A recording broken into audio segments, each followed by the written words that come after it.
T'es-tu déjà demandé pourquoi certains hommes dégagent une autorité naturelle alors que d'autres luttent constamment pour se faire remarquer? Ce n'est ni une question de chance, ni de hasard. Il y a bien plus derrière cela. Imagine entrer dans une pièce et sans dire un mot, capter l'attention de tous. Ça te paraît impossible?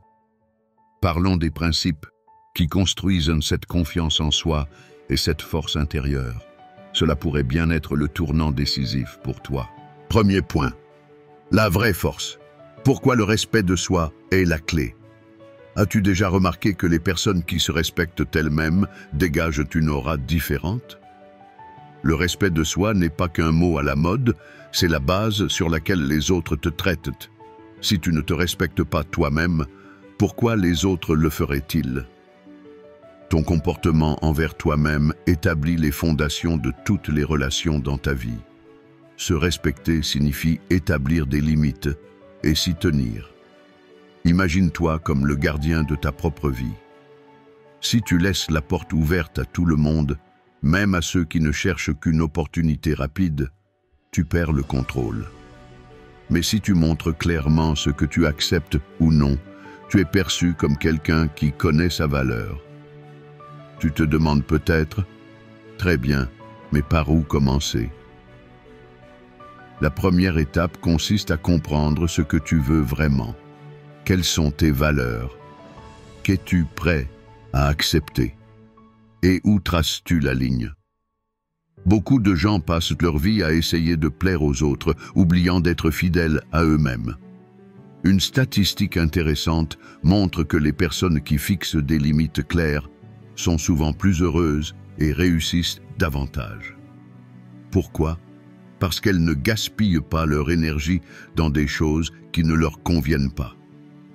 Elles se concentrent sur l'essentiel et attirent naturellement les bonnes personnes. Prenons un exemple. Imagine deux hommes. L'un dit oui à tout, même quand ça ne lui convient pas. L'autre refuse poliment quand il ne veut pas et explique calmement pourquoi. Lequel des deux recevra le plus de respect? Celui qui se respecte, car il montre que son temps et son énergie ont de la valeur. Cependant, le respect de soi n'est pas une décision ponctuelle, mais une pratique quotidienne. Cela passe par de petits gestes, la façon dont tu te parles, dont tu prends soin de toi, et si tu tiens les promesses que tu te fais à toi-même. De petites actions peuvent conduire à de grands changements. Qu'en penses-tu? Est-ce que tu te respectes suffisamment? Partage ton avis dans les commentaires. Je serai ravi de savoir ce que tu en penses. Et si tu sens que tu as besoin d'en savoir plus à ce sujet, reste avec nous. Deuxième point, ta valeur définit les règles. Comment gagner le respect? T'es-tu déjà demandé pourquoi certaines personnes inspirent automatiquement le respect, tandis que d'autres semblent toujours devoir le réclamer? La différence réside souvent dans la manière dont elles se présentent. Ta valeur détermine la façon dont les autres te perçoivent et les règles qu'ils suivent en relation avec toi. Tout commence par te voir toi-même comme une personne de valeur. Lorsque tu fais cela, les autres reconnaissent ton importance. Cela ne signifie pas être arrogant ou prétentieux. Il s'agit d'avoir une conviction intérieure et de montrer que tu te respectes. Une bonne façon de commencer est de comprendre que tu n'as pas à satisfaire tout le monde. Beaucoup d'entre nous essaient de plaire à tout le monde et finissent par perdre de vue leurs propres valeurs. Pourtant, la clé du respect réside dans le fait de montrer clairement ce qui est important pour toi et ce qui ne l'est pas. Fait intéressant, les études montrent que les personnes qui établissent leurs propres règles sont souvent perçues comme plus charismatiques. Pourquoi? Parce qu'elles montrent qu'elles savent dire non quand c'est nécessaire et qu'elles priorisent leur énergie. Un mauvais exemple serait d'être toujours disponible quoi qu'il arrive au détriment de ton propre bien-être. Un bon exemple, en revanche, serait de fixer des limites claires sur ton temps et tes priorités, en restant ferme et respectueux. Un autre aspect important est l'authenticité. Les gens respectent ceux qui restent fidèles à leurs valeurs. Cela signifie ne pas essayer d'être quelqu'un d'autre pour se faire accepter. Sois toi-même et les bonnes personnes reconnaîtront ta valeur. Tu te demandes peut-être comment appliquer cela concrètement. Commence petit. Fixe-toi des objectifs clairs et reste cohérent. Ce ne sera pas toujours facile, mais les résultats en vaudront la peine. Et toi, qu'en penses-tu? As-tu déjà ressenti que ta valeur n'était pas reconnue? Partage tes pensées dans les commentaires et rejoins la discussion. Je suis impatient de te lire.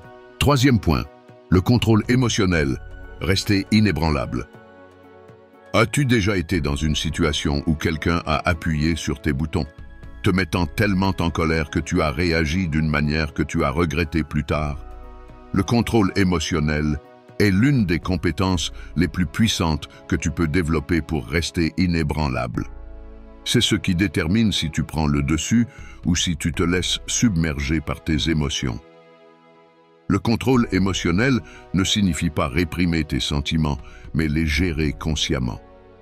Imagine-toi comme le capitaine d'un bateau.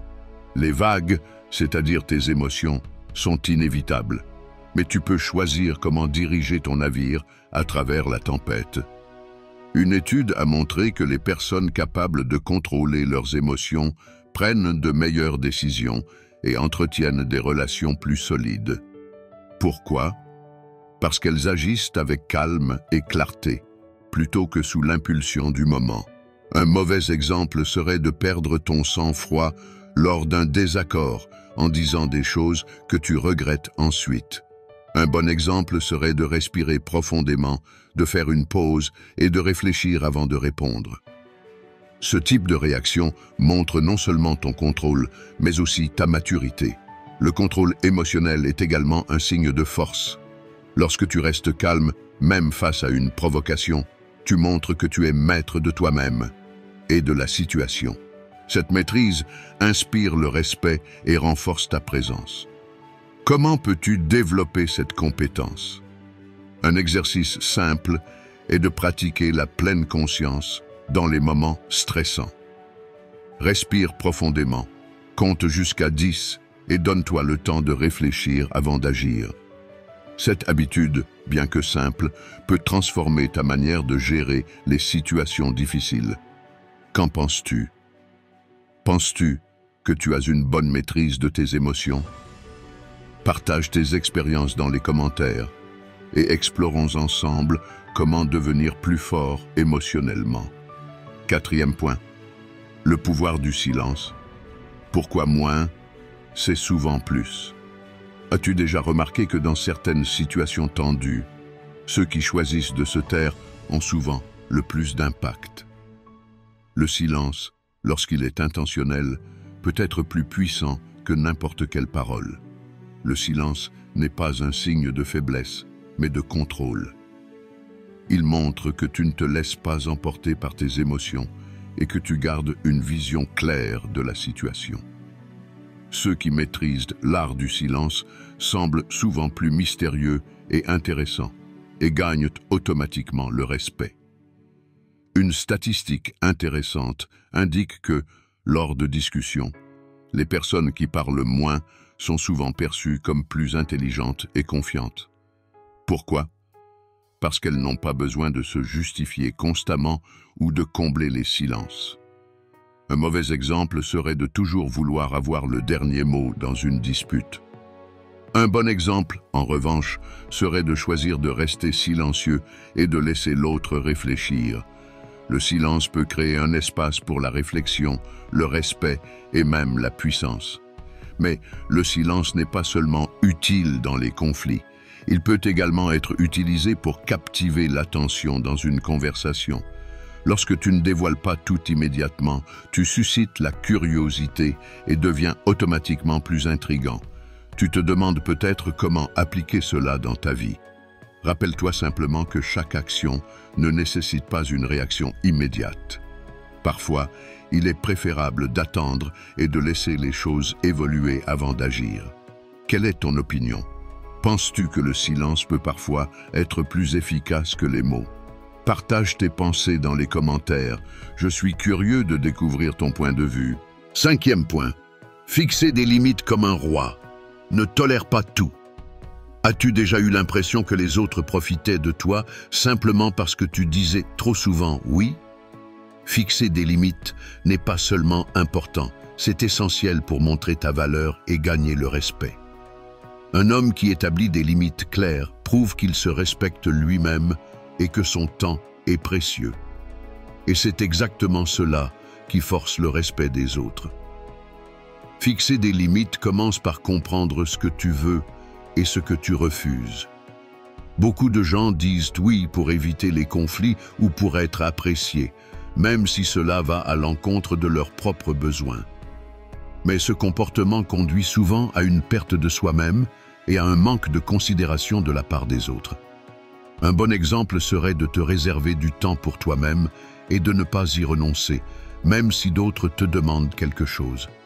Que ce soit pour ton travail, tes relations ou ton bien-être personnel, des limites bien définies t'aident à te protéger et à préserver ton énergie. Des études montrent que les personnes qui fixent des limites claires sont perçues comme plus fiables et sûres d'elles. Pourquoi? Parce qu'elles montrent qu'elles ont le contrôle de leur vie et qu'elles ne se laissent pas marcher sur les pieds.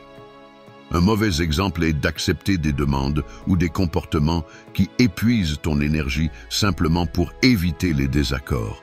Un bon exemple, au contraire, est de dire non de manière polie mais ferme, tout en restant calme et respectueux.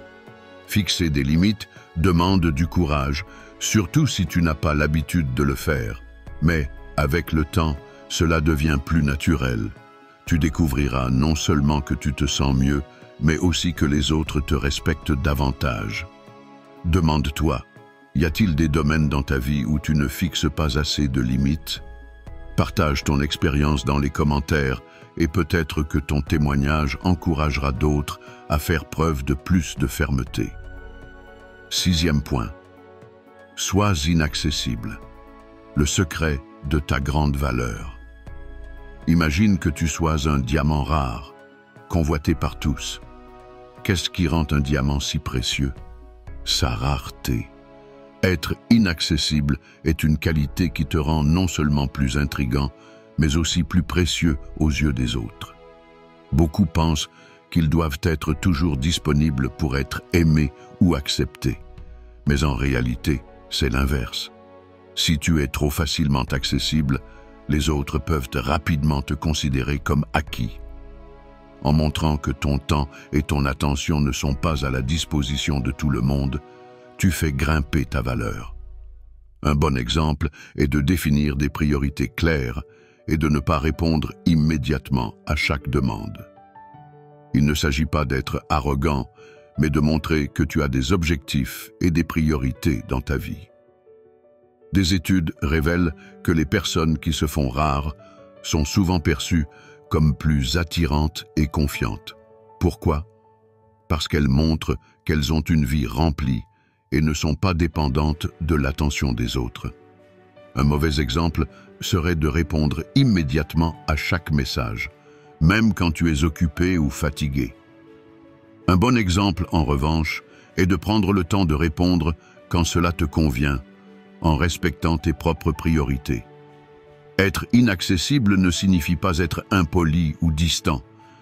Il s'agit de trouver un équilibre. Être présent quand c'est important, mais aussi protéger ton énergie et ton temps. Qu'en penses-tu? Penses-tu que tu es parfois trop disponible? Partage tes pensées dans les commentaires. Je serais ravi de découvrir comment tu perçois ce concept d'inaccessibilité. 7e point. Dominé par le calme, l'art de la confiance tranquille. As-tu déjà observé quelqu'un qui, dans une situation tendue, restait parfaitement calme et attirait néanmoins toute l'attention? Cette forme de calme n'est pas une faiblesse, c'est une incroyable force. Elle reflète une maîtrise de soi qui inspire le respect et impose une présence naturelle. Le calme a une puissance magnétique. Dans un monde où beaucoup réagissent de manière impulsive et émotionnelle, celui qui reste posé se démarque immédiatement. Cela montre que tu es en contrôle de toi-même et de la situation.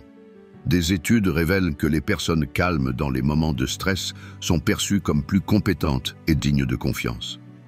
Pourquoi?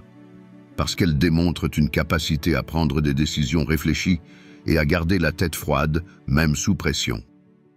Un mauvais exemple serait de perdre ton sang-froid lors d'un conflit, en criant ou en réagissant de manière excessive. Un bon exemple, au contraire, serait de garder ton calme, d'écouter attentivement et de répondre de manière réfléchie. Cette attitude témoigne de maturité et de contrôle. Le calme n'est pas synonyme de passivité. Il s'agit d'écouter activement, d'analyser la situation et d'agir avec assurance. Ce genre de maîtrise est immédiatement perceptible et inspire les autres à te respecter davantage. Comment développer cette capacité? Une pratique simple consiste à prendre une grande inspiration dans des moments de tension. Fais une pause, compte jusqu'à 10 et réfléchis à la manière dont tu veux être perçu dans cette situation. Cette petite habitude peut transformer ta façon de réagir. Qu'en penses-tu? Crois-tu que rester calme dans les moments difficiles est une force? Partage tes expériences dans les commentaires. Peut-être que ton histoire inspirera quelqu'un à cultiver plus de calme dans sa vie. 8e point. Désarmer les égos avec élégance. As-tu déjà été confronté à quelqu'un dont l'ego semblait prendre toute la place dans une pièce? Le secret pour gérer ces personnalités sans entrer en conflit est l'élégance. L'élégance consiste à ne pas tomber dans leur jeu, mais à répondre avec dignité et respect, ce qui, en fin de compte, neutralise leur ego. Les personnes avec un grand ego s'attendent souvent à ce que tu réagisses de manière émotive ou que tu sois affecté par leurs paroles. Mais lorsque tu restes calme et que tu agis avec classe, tu perturbes leur dynamique. Pourquoi? Parce qu'ils se rendent compte que leurs tentatives de te déstabiliser échouent. Un bon exemple est de rester poli et respectueux, même lorsque quelqu'un essaie de te provoquer. Un mauvais exemple, au contraire, serait de te laisser emporter par leur énergie et de répondre avec colère ou frustration. Fait intéressant. Des études montrent que les individus qui privilégient le respect et la courtoisie réussissent souvent mieux sur le long terme. Pourquoi? Parce qu'ils construisent des relations basées sur la confiance et l'admiration, et non sur des jeux de pouvoir éphémères. L'élégance signifie aussi choisir ses mots avec soin. Parfois, dire moins est plus efficace. Cela montre que tu ne te laisses pas affecter par la situation et que tu as confiance en toi. Comment cultiver cette attitude? Apprends à observer tes émotions avant de répondre. Pose-toi cette question. Quelle serait la réponse la plus élégante dans cette situation? Cette réflexion te permettra d'agir avec sagesse et calme. Et toi, as-tu déjà désarmé une situation tendue grâce à une réponse pleine de classe? Partage ton expérience dans les commentaires. Qui sait, peut-être que ton exemple aidera quelqu'un à mieux gérer ces situations à l'avenir. 9e point. Déjouer la manipulation. Ton arme contre les comportements toxiques. As-tu déjà senti que quelqu'un essayait de te manipuler pour son propre bénéfice? La manipulation est une forme subtile de contrôle, et si tu n'es pas vigilant, tu peux facilement tomber dans le piège. Mais la bonne nouvelle, c'est qu'en apprenant à la détecter, tu peux non seulement t'en protéger, mais aussi reprendre le contrôle. Les manipulateurs utilisent souvent des tactiques psychologiques pour influencer leurs victimes. Cela peut aller de la culpabilisation à des flatteries excessives, en passant par l'exploitation de tes insécurités. Le premier pas pour t'en protéger est de reconnaître ces schémas. La connaissance, c'est le pouvoir, et comprendre ces dynamiques te rendra plus fort. Un mauvais exemple serait de céder à des sentiments de culpabilité et de faire des choses qui vont à l'encontre de tes valeurs. Un bon exemple, en revanche, est de reconnaître ces manipulations et de poser des limites claires sans te laisser emporter par les émotions. Des études montrent que les personnes capables d'identifier les comportements manipulateurs dès le départ ont non seulement une meilleure santé émotionnelle, mais aussi des relations plus saines. Pourquoi? Parce qu'elles évitent de s'engager dans des dynamiques toxiques et préservent leur énergie pour des relations authentiques. Une des tactiques les plus courantes des manipulateurs est le gaslighting, une méthode qui vise à te faire douter de ta perception de la réalité. Pour contrer cela, il est essentiel de te faire confiance et de ne pas dépendre de l'approbation des autres. Un autre signe de manipulation est une fausse gentillesse ou des compliments exagérés pour obtenir quelque chose. Apprends à différencier les intentions sincères des motivations cachées. Ton instinct peut souvent te guider dans la bonne direction. Comment peux-tu te protéger contre la manipulation? Reste calme, pose des questions directes et observe attentivement les réponses. Les manipulateurs se sentent souvent mal à l'aise lorsqu'ils sont confrontés à leurs tactiques et révèlent alors leurs véritables intentions. Et toi, as-tu déjà été confronté à des comportements manipulateurs? Qu'as-tu fait pour y faire face? Partage ton expérience dans les commentaires. Tes idées pourraient aider quelqu'un d'autre à naviguer dans des situations similaires. Avec ces 9 principes, tu as désormais un guide pour mieux comprendre ton propre pouvoir, renforcer ton estime de toi et te protéger des tactiques manipulatrices des autres. Chaque transformation commence par une prise de conscience et le respect des autres commence toujours par le respect de soi. Lequel de ces principes t'a le plus marqué? Y a-t-il un point que tu aimerais approfondir davantage? Fais-le nous savoir dans les commentaires. Si cette vidéo t'a inspiré, n'hésite pas à la partager, à laisser un pouce bleu et à t'abonner pour ne rien manquer des prochains contenus sur le développement personnel et la force intérieure. Rappelle-toi, ta transformation commence ici et maintenant. À bientôt pour d'autres étapes vers la croissance et la puissance personnelle.